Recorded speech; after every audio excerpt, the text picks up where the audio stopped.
Hello नमस्कार दोस्तों। तो हम पिछले वीडियो में डिस्कस कर रहे थे वो बच्चे के बारे में जो कि राजा के महल में उसके बेड पर जाकर सो गया था और उसी की कहानी आगे बढ़ती है। आज हम पैराग्राफ नंबर 13, 14 और 15 तीनों को डिस्कस कर लेंगे और उसके बाद ये पूरा वर्क फिनिश हो जाएगा। तो शुरू करते हैं दोस्तों। कहानी उसी बच्चे की आगे बढ़ती है और वो कहता है, such is the account given to the visitors as the castle. कि किले की ये जो कहानी है, कभी कभी क्या होता है, इसको विजिटर्स जो आगंतुक होते हैं यहाँ पर उनको अकाउंटेड यानी सुनाई जाती है। तो इस तरह की कुछ कहानियां उन आगंतुकों को, उन गेस्ट को सुनाई जाती है जो कि किले के पास आते हैं उसके बारे में जानने के लिए। बट लेकिन I can not help seeming to perceive. Perceive का मतलब क्या होता है, समझना। लेकिन मुझे तो वही कारण दिखाई देता है, कहने का मतलब मैं उस कारण को समझ नहीं पाता हूँ। कंफर्मेशन ऑफ व्हाट, जो कि इस चीज का कंफर्मेशन देता है। I have just hinted at in this story, जिसकी हिंट मैंने अभी अभी स्टोरी में पहले ही, थोड़ी देर पहले ही दी है। ठीक है। तो इस तरह की बातें वहां पर कह रहा है कि कैसल के पास जो लोग आते हैं वो इस तरह की कहानियों का जायजा लेने यहाँ पर आते हैं। ए हाय, एक उच्च कुल की इंस्टिंक्ट जो स्वाभाविक प्रकृति है, एक उच्च कुल की जो स्वाभाविक आदतें हैं, वाज एट वर्क वो काम कर रही थी, इन द केस इस मामले में। और या फिर आई एम मिस्टेकन, मैं गलत भी हो सकता हूँ कि भाई या तो मेरी प्रकृति सही है जो मैं सोच रहा हूँ, या फिर हो सकता है कि मैं गलत भी हो सकता हूँ, इसमें कोई दो राय वाली बात नहीं है। Is it probable that a poor child of description, is it probable क्या ये संभव है, दैट कि ए पुअर चाइल्ड एक गरीब बच्चा, कौन सा गरीब बच्चा, चिमनी स्वीपर, कि गरीब बच्चा ऑफ दैट डिस्क्रिप्शन, वो बच्चा जिसका कि डिस्क्रिप्शन जिसका वर्णन किया गया है, विद वॉट एवर वियरनेस, कि चाहे वो बच्चा कितना भी वियर्ड हो, कितना भी थका हुआ क्यों ना हो, ही माइट बी विजिटेड, कि वो यहाँ पर आया होगा, would he would have ventured, क्या ये बच्चा कभी साहस करेगा, अंडर ए सच पेनल्टी, कभी भी इस दंड के प्राप्ति के लिए। क्या मतलब है कि भाई चाहे कोई बच्चा कितना भी पावरफुल क्यों ना हो, कोई भी इंसान कितना ही ब्रेव क्यों ना हो, इस तरह की गलती को वो कभी भी नहीं करना चाहेगा। जो कि उसके बारे में बताती है कि भाई राजा के महल में सो गया उसके बेड पर जाकर, चाहे कितना ही पावरफुल आदमी हो, इस काम को कोई भी नहीं कर सकता है। आगे वो कहता है, अंडर सच ए पेनल्टी, और as he would be taught to expect, expect का मतलब होप, उम्मीद, as he would be taught to expect, जैसा कि इस तरह की उम्मीद रखना उसे सिखाया गया होता। टू अनकवर, कि वो अनकवर करेगा, द शीट उन चादरों को, of a duke bed, duke's bed, duke का मतलब वही राजा। ड्यूक वर्ड तो आपने पढ़ा होगा एज यू लाइक इट में, ड्यूक, ड्यूक की बेटी थी ना सीलिया रोजालिंड, सब आपने पढ़ा होगा, ड्यूक सीनियर, ड्यूक फेडरिक। जो कि एक राजा की बेड पर जाकर उसकी चादरों को खोलकर सो जाएगा, क्या एक बच्चा ऐसा कभी साहस करेगा। एंड और उसके बाद डेलिबरेटली जानबूझकर, टू ले उस पर सो जाने की, हिमसेल्फ खुद को, कि भैया कोई भी हो जानबूझकर अपने आप को उस बेड पर सुलाने की गलती नहीं करेगा। डाउन बिटवीन देम, उन चादरों के बीच में। व्हेन द रग, रग का मतलब क्या होता है, कारपेट, और द कारपेट, और इसका मतलब भी कारपेट, तो रग यानी वही गलीचा और कारपेट सिमिलर ही वर्ड हैं। तो कोई भी बच्चा इस गलती को नहीं करेगा जबकि उसके सामने एक कारपेट, एक गलीचा बिछा हुआ है। उसका मतलब अगर सोएगा तो वो जमीन पर बिछे हुए गलीचे पर सोएगा, उस कारपेट पर सोएगा, ना कि राजा के बिस्तर पर। प्रेजेंटेड एन ऑब्वियस काउच, जबकि वहां पर उपस्थित था एक काउच। काउच क्या होता है, सोफा। तो वहां पर सोफा भी उपस्थित था, वहां पर गलीचे उपस्थित थे, लेकिन वो उन पर नहीं सोया। वो सोया था उस बेड पर जाकर जो कि किसका था, राजा का था।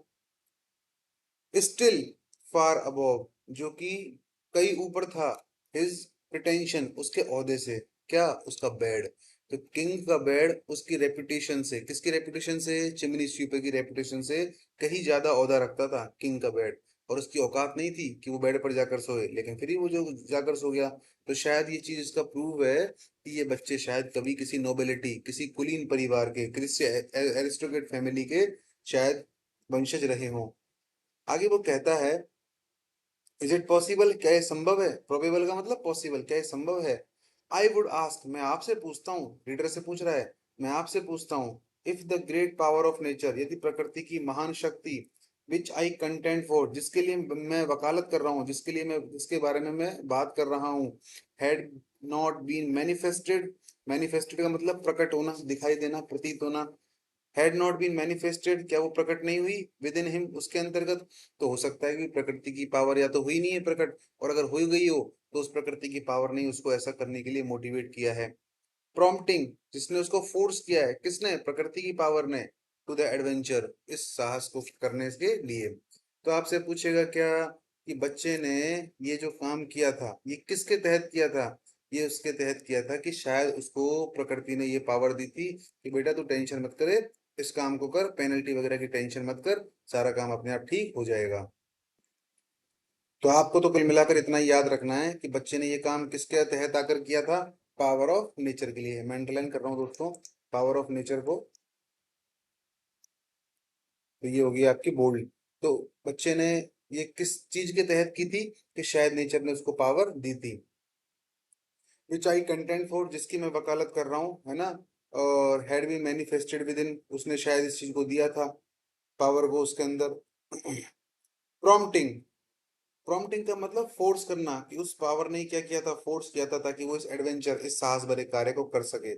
डाउटलेस, निसंदेह, इसमें कोई संदेह नहीं है कि दिस यंग नोबल मैन, ये जो अच्छा बच्चा है, ये जो कुलीन वर्ग का जो बच्चा है, फॉर सच माई माइंड, मेरे माइंड के उद्देश्य से, मिसगिव्स, मुझे संदेह करा रहा है, ये बच्चा मेरे दिमाग को संदेह करा रहा है, मी, दैट ही मस्ट बी, अवश्य वो ऐसा ही होगा। वाज एल्यूड, एल्यूड का मतलब क्या होता है, अट्रैक्टेड, जो उसको आकर्षित किया गया था, बाय सम मेमोरी, उसकी कुछ पुरानी यादों के द्वारा। इसका मतलब पुराने जमाने में वो किसी कुलीन परिवार का बच्चा था और उसकी उस यादों ने ऐसा करने के लिए उसको मजबूर किया था। Not amounting to full consciousness, शायद उसकी चेतना पूरी तरह से जागृत नहीं थी, मतलब उसको होश नहीं था कि एक्चुअली वो कर क्या रहा है। Of his condition is infancy, infancy का मतलब बचपन, भ्रूणावस्था। एक तो होता है इन्फेंटिसाइड, जो भ्रूण होता है, इन्फेंसी मतलब बचपन। शायद उसको अपने बचपन की याद आ गई, इसलिए उसने ऐसा किया। He was use to be left, used to का मतलब आदि होना, हैबिचुअल होना। He was used to be left by his mother, वो अपनी माता के द्वारा गोदी में सुलाए जाने का आदि था। और हिज नर्स, या फिर उसके नर्स के द्वारा। दोस्तों ये नर्स यहाँ पर क्यों आया है? अगर इंडिया में होता ना ये नोवेल तो कभी भी नर्स नहीं आता। ये वर्क फॉरेन का है, और फॉरेन में क्या होता है, माता पिता तो आराम से बिजी रहते हैं और अलग से कमरा दे देते हैं बच्चे को, और आमतौर पर बच्चे को कौन पालती है, उसकी नर्स, उसकी आया ही पालती है। इसीलिए यहाँ पर किस वर्ड का यूज किया गया है, नर्स का। तो आपको पूछा जा सकता है कि बच्चे को पालने की जिम्मेदारी किस किस की है, या तो उसकी माँ की या फिर उसकी नर्स की। इन जस्ट सच शीट्स, ऐसी ही चादरों में, एज ही देयर फाउंड, जो कि उसके सामने वहां पर मौजूद थी। इनटू विच, जिसमें कि, विच ही वाज नाउ, जिसमें कि अब वो और जा रहा हो, मान लो कि वापस। But creeping back, creeping back का मतलब रिटर्निंग, जिनमें कि वो चादरों में, उन चादरों में जाकर सोने की वो तैयारी कर रहा था। एज इनटू हिज प्रॉपर इनक्यूनाबुला, इनक्यूनाबुला का मतलब क्या होता है, बर्थ प्लेस, उसका जन्म स्थान। तो बच्चे को ऐसा लगा कि ये उसका जन्म स्थान है, और वो बचपन से ही ऐसी सुविधाओं में पला बड़ा है, इसलिए वो अपने जन्म स्थान को समझकर उसको चला गया एंड रेस्टिंग प्लेस, और वहां जाकर वो आराम करने लगा, उसको अपना आराम स्थल वो समझने लगा। But by no other theory, और कोई भी अन्य सिद्धांत नहीं है दोस्तों, then by his this sentiment, इस सिवाय इस भावना के, of a pre existent state, कि जो उसकी पुरानी जो स्टेट है, उसकी अवस्था है, शायद उसमें इस कुलीन वर्ग की अवस्था थी, जिसकी वजह से उसने ऐसा किया। As I may call it, जैसा कि मैं उसको कह सकता हूँ। आगे वो कहता है, can I explain a deed, deed का मतलब काम, क्या मैं इस काम को, जो कि सो वेंचरस, जो कि इतना साहस भरा था, क्या मैं इसको एक्सप्लेन कर सकता हूँ।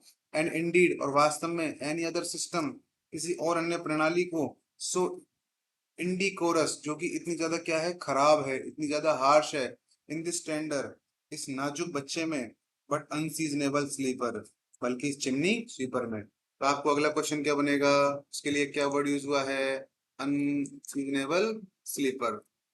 ठीक है, बात और आगे बढ़ती है, और हम आ जाते हैं पैराग्राफ नंबर 14 पर। अब यहाँ पर है एक कहानी की, चार्ल्स लैम्ब बताते हैं अपने एक फ्रेंड के बारे में, कि मेरा एक फ्रेंड था जेम वाइट, कभी कभी इसमें जेम्स वाइट भी आता है, कभी कभी इसको जिम वाइट भी कहते हैं। तो मैंने आपको कल के इंट्रोडक्शन पर, जो पहली पहली जो इंट्रोडक्शन की वीडियो थी उसमें भी इस बारे में बात की थी, कि वो जेम वाइट जो है काफी दयालु है, काफी काइंड है, काफी हम्बल है उन चिमनी स्वीपर्स के लिए जो बेचारे गरीब हैं। तो वो अपने जिम वाइट के बारे में बताते हैं कि वो एक दावत का आयोजन करता है, उन बच्चों के लिए, बस इसी बारे में यहाँ पर वर्णन किया गया है। माई प्लीजेंट फ्रेंड, मेरा जो सुखद मित्र है जिसका नाम है जेम वाइट, कभी कभी JIM जिम भी लिखा हुआ होता है। तो मेरा जो मित्र है, जो कि बहुत अच्छा मित्र है, gym white, was so impressed, बहुत ज्यादा प्रभावित था, विद ए बिलीफ, इस धारणा से, ऑफ मेटामॉर्फोसिस, जो कि किसकी है, रूपांतरण की है, ट्रांसफॉर्मेशन की है, बदलाव की। मेटामॉर्फोसिस मतलब ट्रांसफॉर्मेशन, कोई बदलाव, कोई रूपांतरण। Like this frequently taking place, और ये बदलाव लाइफ में बार बार होते रहते हैं।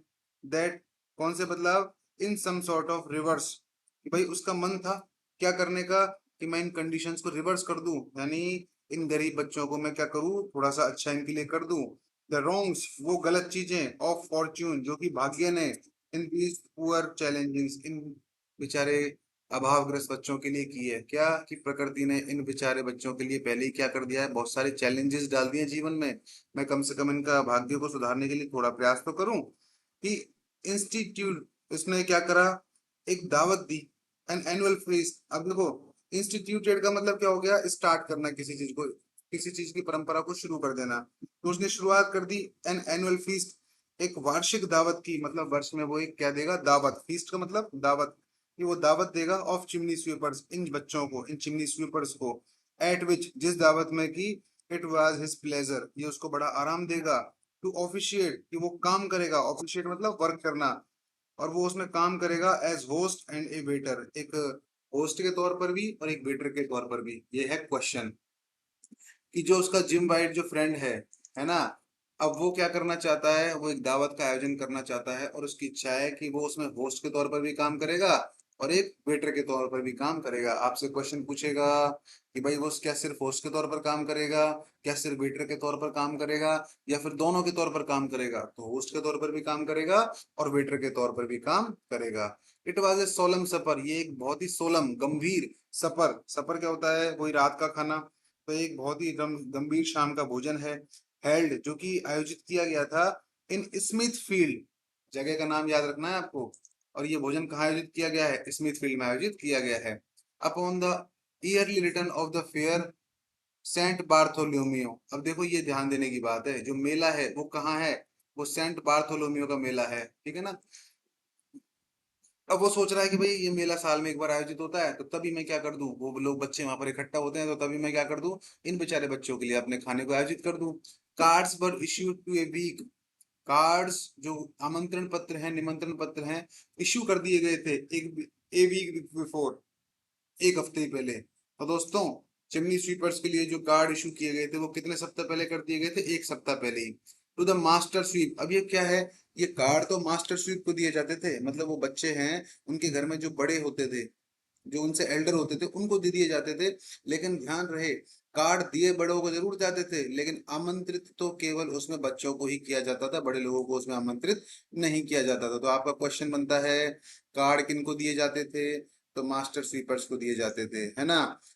इन एंड अबाउट मेट्रोपोलिस, इस महानगर में, confining the invitation to their younger fry, और ये देख लीजिए चिमनी स्वीपर्स के लिए कौन सी फ्रेज इस्तेमाल हो गई है, यंगर फ्राई नाम की फ्रेज यहाँ पर चिमनी स्वीपर्स के लिए इस्तेमाल हो गई है, ठीक है ना।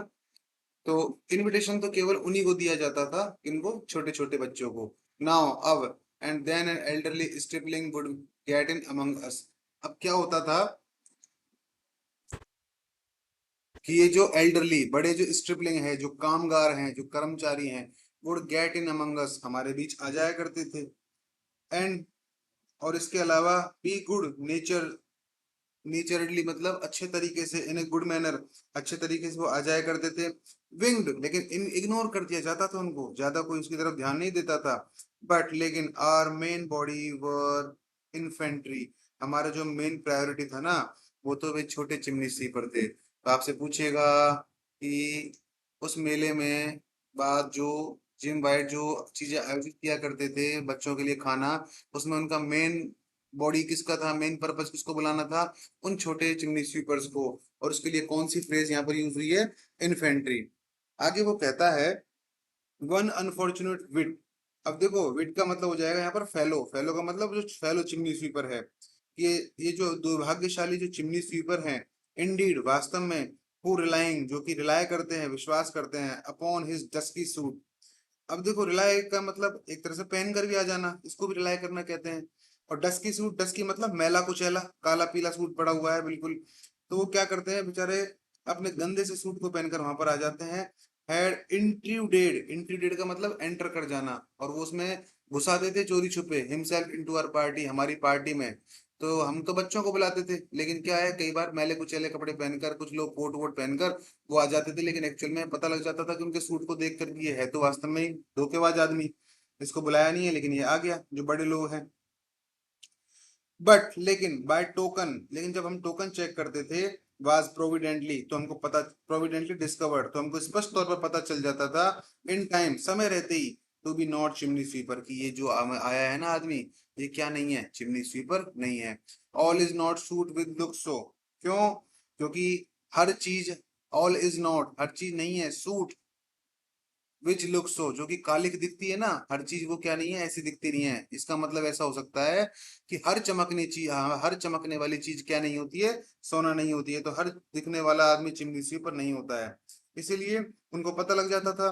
वाज क्विटेड, इसलिए उसको बाहर निकाल दिया जाता था। क्विटेड आउट मतलब बाहर निकाल देना, तो उसको बाहर निकाल दिया जाता था ऑफ द प्रेजेंस, उस सभा से, वो जो सभा आयोजित की थी उन्होंने, उससे बाहर निकाल दिया जाता था।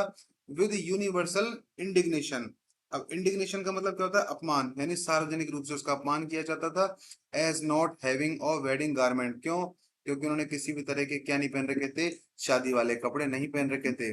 बट लेकिन इन जनरल, सामान्य रूप से, द ग्रेटेस्ट हारमोनी, जो सबसे बड़ी हारमोनी है, जो सबसे बड़ी एकता है, प्रिवेल्ड, वो अभी भी क्या रहती थी, बनी हुई रहती थी।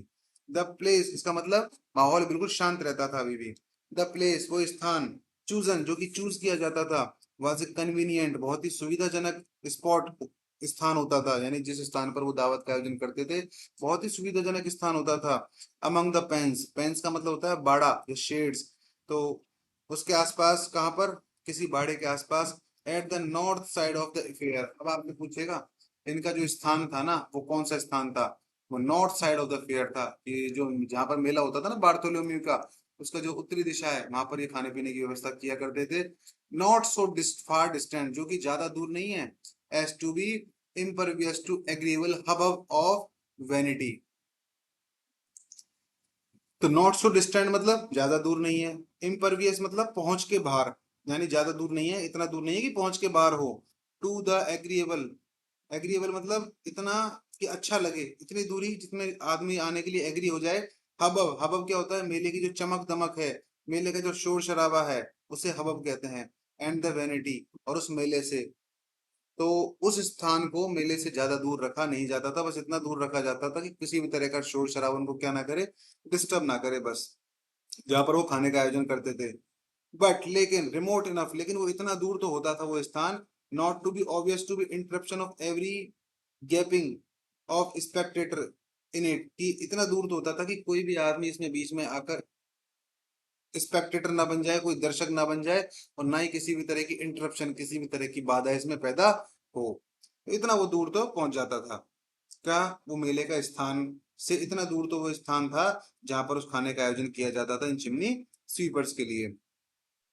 आगे वो कहता है, द गेस्ट, की जो मेहमान है, असेंबल्ड, इकट्ठा हो जाया करते थे, अबाउट 7, करीब कितने बजे, 7 बजे के आसपास। इन सब्सटेंशियल, मजबूत तरीके से इकट्ठे होकर, and at every board, every board मतलब, बोर्ड का मतलब है टेबल, और हर टेबल पर एक कॉमली, एक यानी कॉमली मतलब गंभीर, शाय, होस्टेस, होस्टेस को बोलते हैं परिचारिका, जो वहां पर सारी चीजों को मैनेज करने के लिए लगाई जाती है। और क्या बोलता है, and every table, her table पर एक गंभीर, एक शाय होस्टेस वहां पर होती थी, प्रेसिडेंट, जो कि वहां पर बैठी रहती थी, विद हर पैन, अपने फ्राई पैन, पैन का मतलब क्या है, वो फ्राइंग पैन जिसमें तलने तलाने का काम करते हैं ना चीजों को, अपने फ्राइंग पैन को लेकर बैठी रहती थी, हिसिंग, और उसमें से भाप निकलती रहती थी, क्योंकि जब किसी भी चीज को छौंका लगाते हैं ना, तो क्या निकलती है, भाप, तो हिसिंग सॉसेज, तो सॉसेज मतलब वही चटनी, तो इस तरह से उसमें भाप निकलती थी जब वो छौंका लगाती थी। द नॉस्ट्रेल्स, जो नथुने हैं, ऑफ यंग रॉक्स, इन छोटे छोटे बदमाशों के। अब फिर आपको एक फ्रेज मिल गई चिमनी स्वीपर्स के लिए, कौन सी, यंग रॉक्स, ठीक है ना, तो चिमनी स्वीपर्स को यंग रॉक्स भी कहा गया है। तो जब वो छौंका लगाती थी, वो तड़का लगाती थी, तो जो नथुनी है, जो नाक है, वो इन छोटे छोटे चिमनी स्वीपर्स की वो क्या हो जाती थी, डायलेटेड एट द सेवर। तो वो क्या हो जाती थी जब वो छौंका लगाती थी, तो उनकी नाक बिल्कुल डायलेटेड मतलब स्प्रेड, बिल्कुल चौड़ जाती थी, फैल जाती थी। एट द सेवर, सेवर का मतलब होता है इस खुशबू को पा, खुशबू, कि इस खुशबू को पाते ही जैसे ही छौंका लगा, धुआं उड़ा और नाक फूल गई इनकी खुशबू के मारे। जेम्स वाइट, देखो यहाँ पर क्या आ गया, James White as head waiter. अब जेम्स वाइट जो है, जो कि हेड वेटर, मुख्य वेटर के तौर पर काम करते थे, हेड चार्ज, उनको जिम्मेदारी दी गई थी ऑफ द फर्स्ट टेबल, पहली टेबल की। आपसे पूछेगा कि जेम्स वाइट को कौन सी टेबल की जिम्मेदारी दी गई थी, पहले तो मैं आपको अंडरलाइन करता हूँ जेम्स वाइट को, तो आपको स्पेलिंग भी याद रखनी है। दूसरा मैं आपको अंडरलाइन करता हूँ उसको जिम्मेदारी कौन सी, फर्स्ट टेबल की जिम्मेदारी उसको सौंपी गई थी, है ना। एंड माई सेल्फ, और साथ में मुझे भी, तो मैं यानी चार्ल्स लैम और जेम्स वाइट दोनों को कौन सी जिम्मेदारी सौंपी गई थी, फर्स्ट टेबल की जिम्मेदारी सौंपी गई थी। विद आवर ट्रस्टी कंपेनियन बिगॉड, हमारे एक ट्रस्टी, विश्वास पात्र कंपेनियन, साथी, जिसका नाम क्या है, बिगॉड। अब आपसे पूछेगा ट्रस्टी कंपेनियन किसके लिए कहा गया है यहाँ पर, ठीक है ना, तो ध्यान रखना वो बिगॉड के लिए कहा गया है, ठीक है ना।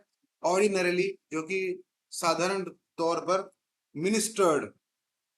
अब देखो यहाँ है समझने की बातें, मिनिस्टर्ड का मतलब होता है संभालना किसी को।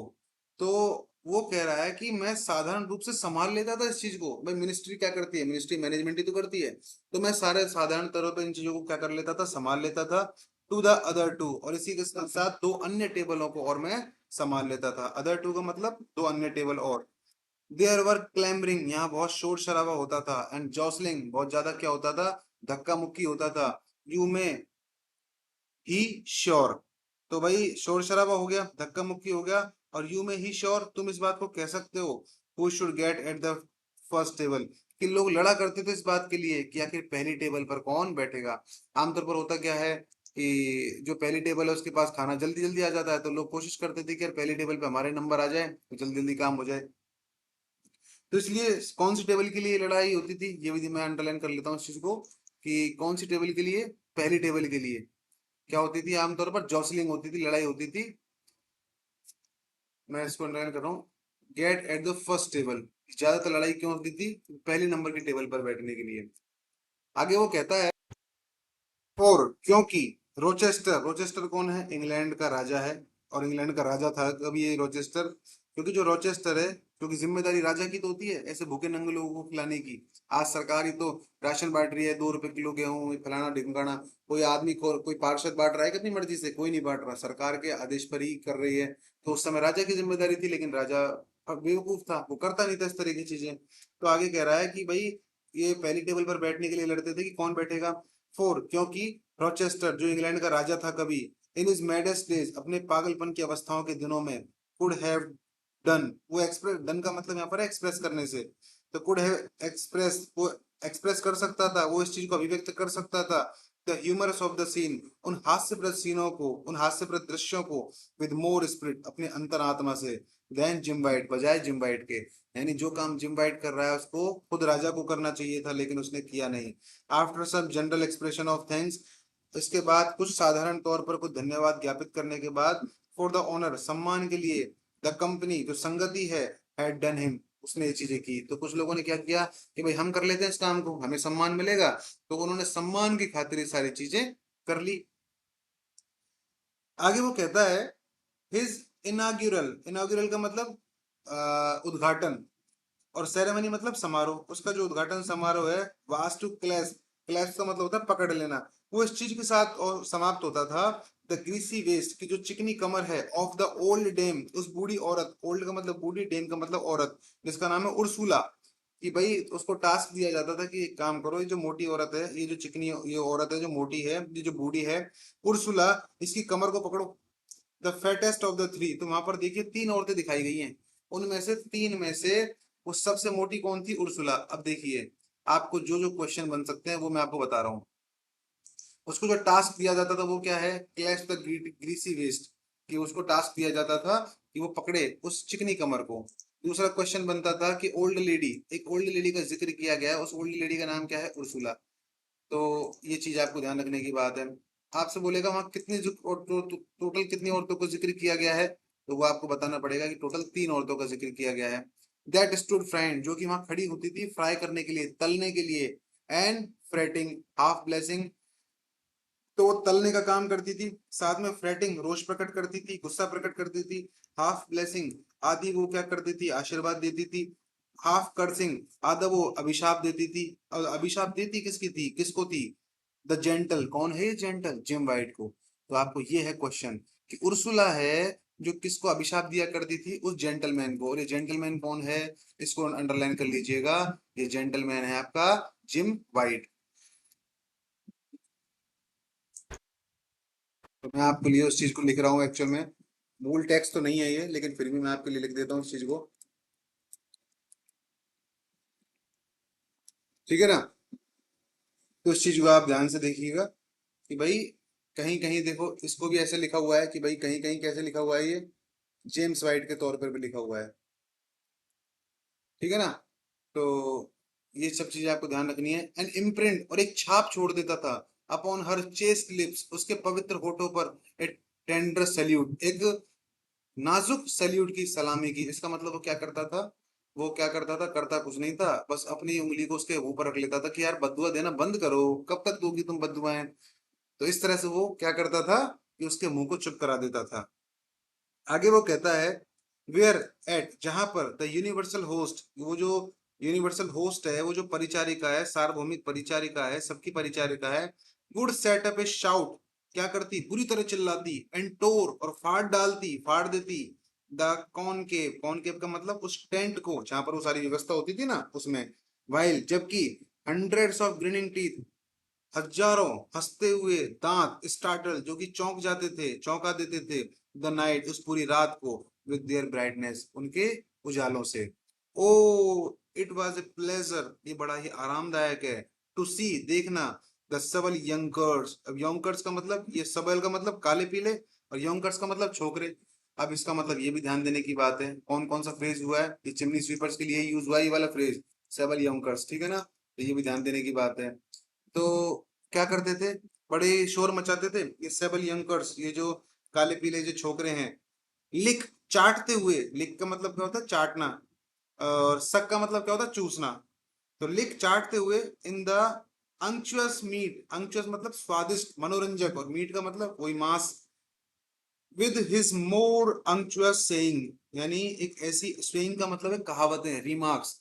क्या करते थे वो बच्चे, खाते जाते थे और रिमार्क्स, टिप्पणियां किया करते थे, कुछ ना कुछ टिप्पणी करते रहते थे वो, कहते कहते कि how he would fit the titbits to the puny mouth, puny का मतलब छोटा, और टिटबिट्स का मतलब हो गया व्यंजन, जो खाने पीने का सामान है। और तो ये कहता है कि हाउ, कैसे, ही वुड, वो घुसा, ही वुड फिट, वो कैसे फिट करते थे, वो कैसे घुसाते थे, द टिटबिट्स, इस व्यंजनों को, इन खाने पीने की चीजों को, द पनी माउथ, अपने छोटे छोटे मुंह में। कहने का मतलब ये चिमनी स्वीपर के मुंह तो बहुत छोटे छोटे हैं, तो कैसे घुसा लेते हैं अपनी चीजों को। तो दोस्तों, जब भूख ज्यादा होती है ना, तो इंसान की चीजें खाने की क्षमताएं भी बढ़ जाती हैं। सब चीज भूख के ऊपर डिपेंड है। ये भूख ज्यादा होती है तो सूखी रोटी भी बड़ी अच्छी लगती है, और जब भूख नहीं होती है तो चाहे मटर पनीर ही क्यों ना खिला दो, वो भी क्या लगता है, बहुत ही बुरा लगता है। तो हाउ, कैसे, ही वुड फिट, वो कैसे फिट करते हैं छोटे छोटे मुंह में अपने इन सब चीजों को। और क्या कर लेते हैं, रिजर्विंग, रिजर्व कर लेते हैं इन चीजों को, मतलब छोड़ देते हैं। द लेंथियर लिंक्स, जो बड़े बड़े मीट के टुकड़े हैं, मतलब छोटे छोटे टुकड़ों को तो खा जाते हैं, बड़े बड़े टुकड़ों को छोड़ देते हैं, फॉर द सीनियर्स, किनके लिए, सीनियर्स के लिए। ये क्वेश्चन अच्छा है कि जो आपके ये जो सबल फिनोमिनन है, ये जो सबल यंकर्स हैं, ये जो टेंडर नोविसेस हैं, ये जो काले पीले पुअर ब्लॉट्स हैं, या फिर इनोसेंट ब्लैकनेसेस हैं, सारे के सारे इनके लिए तो यूज किए गए हैं फ्रेज, है ना। तो जब ये खाना नहीं खाते हैं, तो ये क्या करते हैं, बड़े बड़े टुकड़ों को किसके लिए छोड़ देते हैं, तो आपको याद रखना पड़ेगा, ये उन चीजों को अपने सीनियर्स के लिए छोड़ देते हैं। How he would intercept a morsel even in the jaws of some young desperado. तो आगे वो कहता है इस बात में कि हाउ, कैसे, ही वुड इंटरसेप्ट, कि कैसे वो पकड़ लेता है, इंटरसेप्ट का मतलब कैच कर लेना, पकड़ लेता। तो कैसे पकड़ लेता है वो, ए मोर्सल, एक ग्रास, गस्सा, जो गस्सा नहीं होता खाने का, तो कैसे पकड़ लेता है इस गस्से को, even in the jaws of young chimney. अब देखो यंग डेस्परेडो, अब यंग डेस्परेडो ये भी किसके लिए आया है, ये भी चिमनी स्वीपर्स के लिए आया है। ये देखो कितने गजब तरीके के फ्रेज यहाँ पर इस्तेमाल किए गए हैं। अगर इनको नहीं पढ़े ध्यान से या फिर नहीं पढ़ा है ध्यान से तो भी कोई मतलब नहीं है फिर पढ़ने का। तो ये भी इसके इनके लिए फ्रेज यूज हुआ है। तो कैसे पकड़ लेते हैं अपने जबड़ों में, ये जो छोटे छोटे मुंह से कैसे पकड़ लेते हैं इन चीजों को, डिक्लेयरिंग इट, इस चीज को घोषणा करते हुए वो इस बात को कहता है। क्या कहता है, मस्ट टू पेन अगेन। अब वो जो उसको लगता है कि भाई चिमनी स्वीपर को कि कच्चा रह गया, तो वो क्या कहता है, मस्ट टू पेन कि वापस पेन में डाल दो इसको, अगेन दोबारा, टू बी ब्राउन ताकि और ज्यादा ब्राउन हो जाए, और ज्यादा क्या है सिक जाए, क्योंकि अभी क्या है ये मांस का टुकड़ा कच्चा है। फोर, क्योंकि it was not fit for a gentleman eating, ये एक सभ्य आदमी के खाने के लिए अभी भी तैयार नहीं हुआ है। हाउ ही वुड रिकमेंड, कैसे वो इसको सिफारिश करेगा, दिस स्लाइस, इस टुकड़े की, ऑफ वाइट बियर्ड, सफेद दाढ़ी वाले के लिए। और साथ ही दैट पीस ऑफ ब्रेड, वो जो पीस है इसका, किसिंग ब्रेड का, किसिंग क्या होता है, किसिंग ब्रेड होता है जो ब्रेड होती है उसके दो हिस्से होते हैं, आपने देखा होगा, एक तो बीच का सफेद सफेद, एक होता है बाहर का ब्राउन ब्राउन।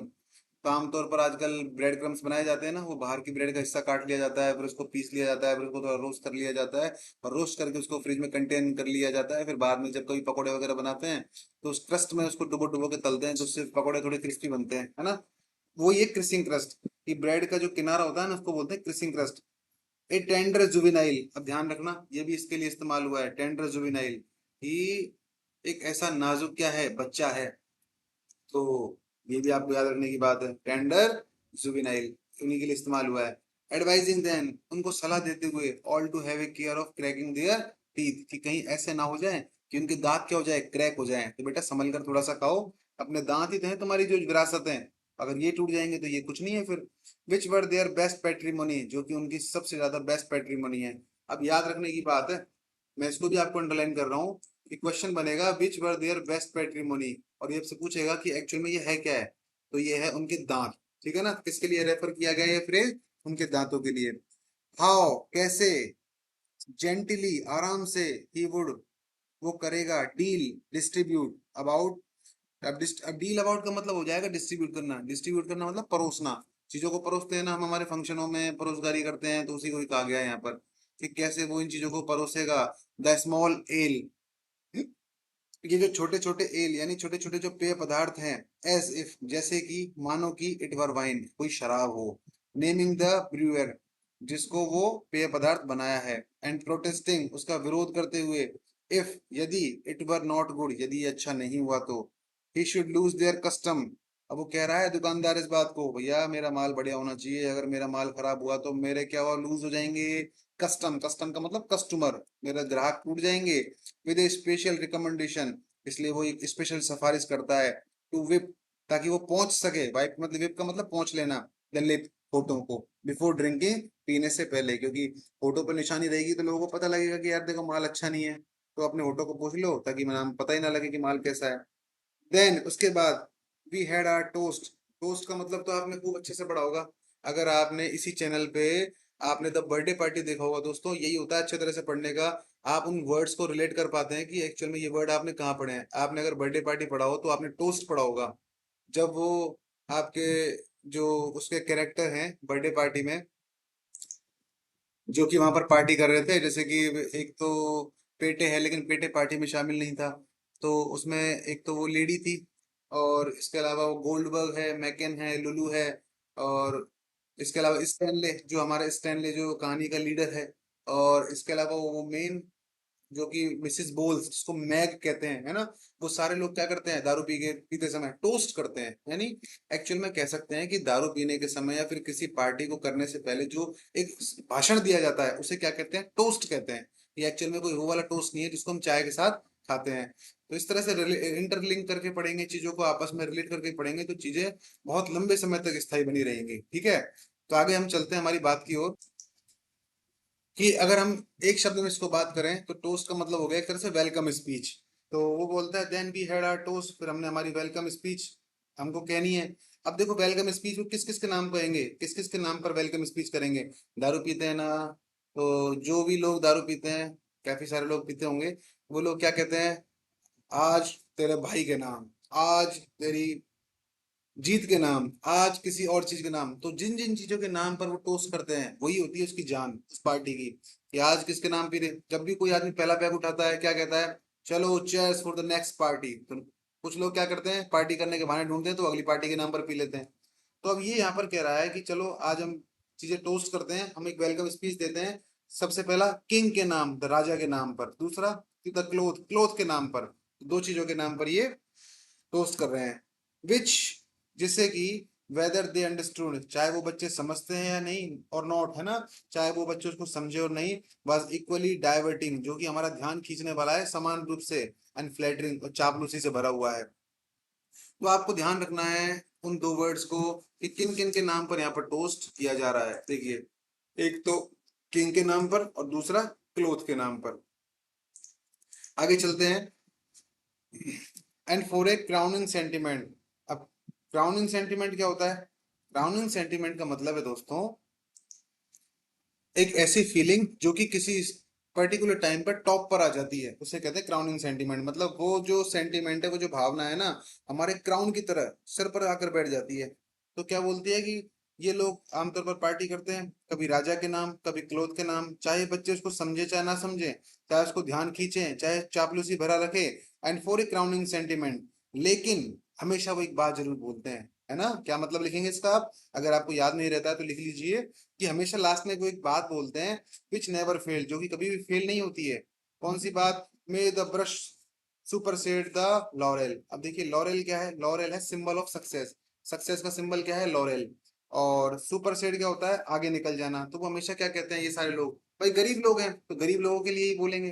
तो क्या बोलते हैं? ये बोलते ये हैं, यहाँ से देखिए, इस परिभाषा को याद रखिएगा कि may the brush supersede the laurel, कि हमारी जो ब्रश है, हमारा जो चिमनी स्वीपरों का जो मामला है, ये हमेशा लॉरेल से हमेशा आगे निकल जाए। लॉरेल मतलब किसी भी खिताब से आगे निकल जाए, मतलब चिमनी स्वीपर हमेशा इस दुनिया में सबसे आगे रहे। तो सिंपल शब्दों में हम क्या कह सकते हैं कि चिमनी स्वीपर दुनिया के हर खिताब से आगे निकल जाएं। All these and 50 other fancies, ये सारी चीजें और पचासों अन्य तरह के काम, विच वर रादर फेल्ट देन कॉम्प्रीहेंडेड, विच वर जो कि वर रादर अपेक्षाकृत महसूस की जाती हैं, देन बजाय किसके? कॉम्प्रीहेंडेड, समझे जाने के, यानी जो कि समझे जाने के बजाय अपेक्षाकृत महसूस की जाती हैं, बाय हिज गेस्ट, उनके मेहमानों के द्वारा। वुड ही अटर, वो हमेशा कहा करता था, standing upon tables and prefacing, तो टेबल पर खड़े होते होते हुए और प्रीफेसिंग हमेशा बोलते हुए। तो दोस्तों हमेशा वो एक बात कहा करता था टेबल पर खड़े होते हुए और बोलते हुए, पहले बोलते हुए, every sentiment with a gent, कि हर उस सेंटिमेंट के साथ, विद ए जेंटलमैन, की महानुभावों, देव, जैसा अमिताभ बच्चन बोलता है ना, जेंटलमैन, लेडीज एंड जेंटलमैन, तो वो नहीं बोलता, वो क्या बोलता है? नमस्कार देवी और सज्जनों। इस तरह से जेंटलमैन, महानुभावों, गिव मी लीव, अब मुझे आप आज्ञा दो, टू प्रपोज, ताकि मैं प्रपोज कर सकूं, सो एंड सो, इस तरह से आगे और आगे और प्रपोज कर सकूं, which was a prodigious, prodigious comfort, जो कि एक बहुत बड़ा, प्रोडिजियस मतलब बहुत बड़ा, कंफर्ट आराम है, टू दोज, उन लोगों के लिए जो कि यंग ऑर्फन्स हैं। अब देखिए, फिर एक फ्रेज आ गया, किसके लिए? चिमनी स्वीपर्स के लिए। क्या कहा गया इनको? यंग ऑर्फन्स कहा गया है। इन बेचारे छोटे छोटे बच्चे जो कि अनाथ हैं, इनके लिए। एवरी नाउ, तो आगे क्या कहता है? एवरी नाउ, कि बीच बीच में, and then the stuffing into his mouth, और बीच बीच में कहता जाता था और खुद ही अपने मुंह में थोड़ा बहुत डालता जाता था, यानी खुद खाता खाता कहता जाता था वो। For it did not do to be squeamish on the occasion, क्योंकि ऐसे अवसरों पर ज्यादातर स्क्विमेश यानी शाय, शर्माना, क्योंकि ऐसे अवसरों पर शर्माने से काम चलता नहीं है। अब आप सोचोगे कि सारा काम मैं करता रहूं उसके बाद जाकर खाऊं, तो ऐसे काम नहीं चलेगा। आप काम करते रहो अपना और चापते रहो चीजों को, on these occasion, in occasion पर। आगे वो कहता है इनडिस्क्रिमिनेट, बिना किसी भेदभाव के, पीसेस ऑफ दोस, उन पीसेस को, रिकिंग, जो कि टपकते हुए, सॉसेज, चटनियों से। तो इसका मतलब बिना किसी भेदभाव के, बिना किसी टेंशन के आप उठा लो उन पीसों को जो कि चटनियों से टपक रहे हैं। किसके लिए? अपने खाने के लिए। और किसके लिए? विच प्लीज, जो कि खुश कर देते थे, डेम, उन लोगों को, माइटिली, बड़े ही अच्छे तरीके से। एंड वाज द सेवियरस, सेवियरस का मतलब सबसे बढ़िया, सबसे शानदार, स्वादिष्ट पार्ट, और ये उसका सबसे शानदार पार्ट होता था। यू मे बिलीव, तुम विश्वास करो इस बात पर, ऑफ द एंटरटेनमेंट, इस एंटरटेनमेंट पर। तो कुल मिलाकर पार्टी कर लो, ठीक है कर लो, लेकिन कम से कम उससे पहले अपना सारा काम कर लो। नहीं भी कर पाओ तो खाते रहो और बोलते रहो। गोल्डन लेड्स, ये जो गोल्डन लेड्स जो सुनहरे जो लड़के हैं, एंड लेसेस और जो गर्ल्स हैं, तो लेड्स का मतलब लड़के और लेसेस का मतलब गर्ल्स। इसका मतलब गोल्डन तो लड़के होते नहीं है, कहने का मतलब है जो उच्च कुल के लड़के हैं और उच्च कुल की जो लड़कियां हैं, must as chimney sweepers come to dust. चाहे उच्च कुल के लड़के हों, चाहे निम्न कुल के लड़के हों, चाहे उच्च कुल की लड़कियां हों, चाहे निम्न कुल की लड़कियां हों, सभी को आखिर कहां पर आके कहां मिल जाना है? Come to dust. तो आपसे पूछेगा कि सभी को मिलना कहाँ है अंतिम रूप से? डस्ट में मिल जाना है, धूल में आकर मिल जाना है आखिर। चाहे कुछ भी हो, सब एक दिन किसकी गोद में सो जाएंगे? मौत की गोद में सो जाएंगे। अंतिम 4 लाइन बची है दोस्तों, और उसके बाद ये कहता है, क्योंकि देखो जिम वाइट काफी अच्छा काम कर रहे हैं, गरीब लोगों के लिए चीजों को आयोजित कर रहे हैं, तो क्या कहते हैं, जिम वाइट इज एक्सटिंक्ट। अब देखो अंतिम जो 15वें नंबर का जो पैराग्राफ है उसमें जेम वाइट की मौत दिखा दी है। एक्चुअली में दिखा दी है क्या, ये नहीं कहा कि मर गए, बल्कि ये कह दिया कि वो मर चुके हैं। क्योंकि जेम वाइट इज एक्सटेंट, अब जो जेम वाइट है वो एक्सटेंट हो चुके हैं, विलुप्त हो चुके हैं, इसका मतलब वो डाई हो चुके हैं, वो मर चुके हैं। तो जेम वाइट की डेथ हो गई है।